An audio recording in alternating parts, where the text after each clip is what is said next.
બજારમાં ગેપડાઉન બાદ એક રિકવરીનો પ્રયાસ. નિફ્ટી નીચલા સ્તરેથી 100 પોઈન્ટથી વધુ રિકવર થઈને 23,500 ઉપર. જોકે બેંક નિફ્ટીમાં 400 પોઈન્ટથી વધુનું દબાણ. મિડ કેપ સ્મોલ કેપમાં પણ નીચલા સ્તરેથી આવી recovery. PSU bank, chemical, defence અને પીએસયુ શેરોમાં સૌથી વધુ દબાણ. ચારે ઇન્ડેક્સ 1%થી વધુ ઘટ્યા. પીએસયુ બેંકોમાં કેનેરા બેંક અને યુનિયન બેંકમાં 1.5%થી વધુનો ઘટાડો. તો આઈટી અને ફાર્મા શેરોમાં નીચલા સ્તરેથી બજારને આપ્યો ટેકો.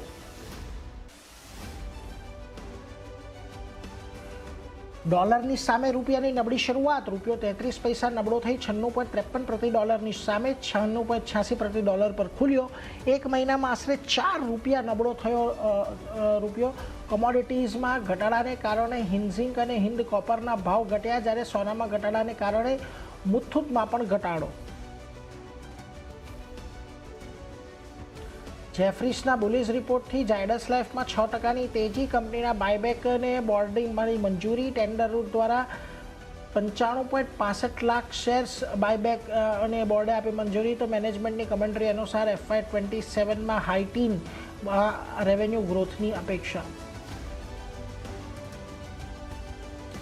નબળા પરિણામો અને સતર્ક ગાઈડન્સ પછી પીઆઈ ઇન્ડસ્ટ્રીઝના શેરમાં ભારે વેચવાલી. શેર લગભગ 8% ઘટીને ફ્યુચર્સના ટોપ લૂઝર બન્યો.